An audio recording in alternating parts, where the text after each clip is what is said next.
though. Liverpool are on this 11-game unbeaten run. But if you've been watching, something just feels off, right?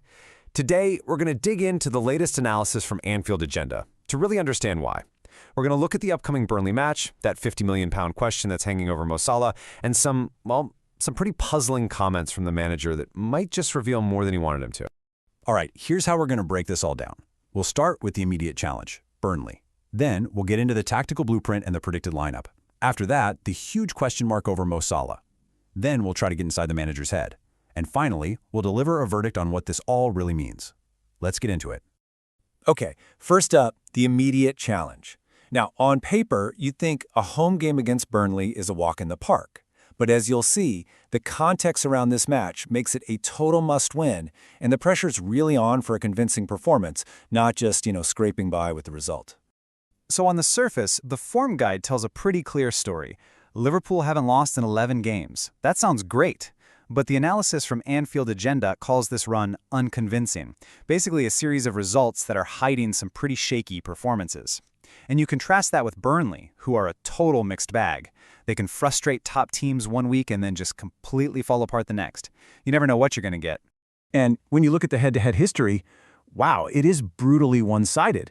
I mean, just look at the aggregate score in the last 6 league games, 12 goals to 1. And at Anfield, Burnley has won just once in 9 tries. This isn't just dominance, it's a huge psychological mountain for the visitors to climb. The expectation for a Liverpool win isn't just high. Based on these numbers, it's pretty much a given.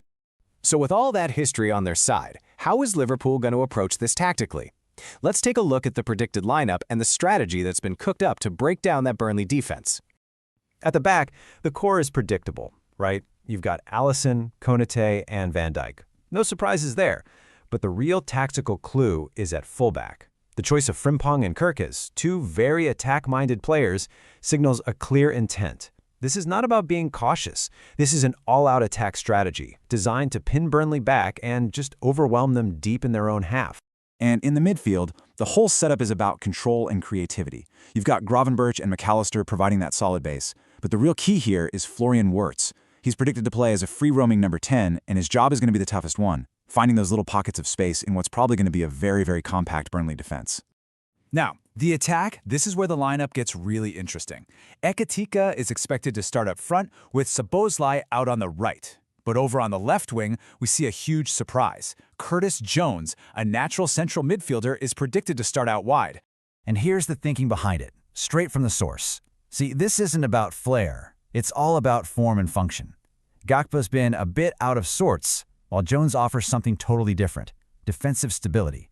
With an attacking fullback bombing up that wing, Jones provides the tactical discipline to cover that space. It's a classic case of choosing pragmatism over pure attacking talent.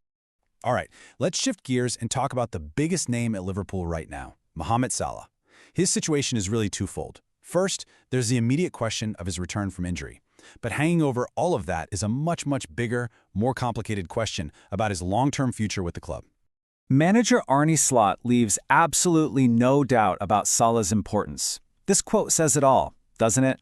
Even if he had a fully stacked attack, Salah's return is still a massive boost. He isn't just another player. He is absolutely central to everything Liverpool does. So he's back in training, which is fantastic news, but here's the dilemma. When do you bring him back into the action? Do you risk him in a huge European game, or do you ease him back in with a league match? It's that classic risk-reward calculation for the medical staff and the coaches. But honestly, the short-term injury stuff, it's nothing compared to the long-term question. And that whole conversation revolves around one single massive number, £50 million. Yep, according to reports, this is the transfer fee that Saudi Pro League clubs are getting ready to offer for Salah this summer. And with only 1 year left on his contract, £50 million is a figure that forces Liverpool into a very, very difficult conversation. And this really gets to the heart of the matter, doesn't it? How do you even put a price on a legend? Is £50 million enough for a player of his stature, even with just 1 year left on his deal? It's that classic battle between financial common sense and the emotional value of a true club icon. The final take from Anfield Agenda is crystal clear, and it's powerful. This decision should go beyond money. For a player who has given so much to the club, The argument is that Salah has earned the right to decide his own exit, to leave on his own terms, and get the farewell that a legend like him truly deserves. Okay, now let's turn our attention to the man in the dugout, Arne Slot. His recent press conference offered some really fascinating and, as the source calls them, weird glimpses into what he's thinking right now. Take a listen to this comment about the young fullback Calvin Ramsay, who might have to play because of injuries.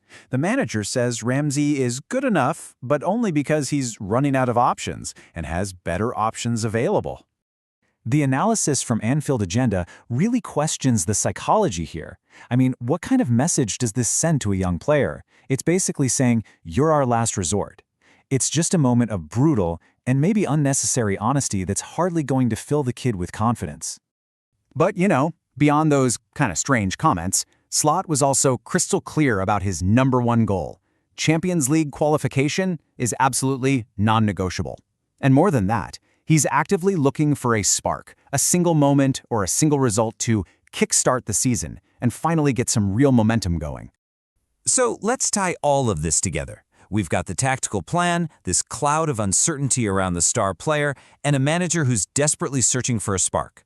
What does it all mean for the Burnley game and the path forward?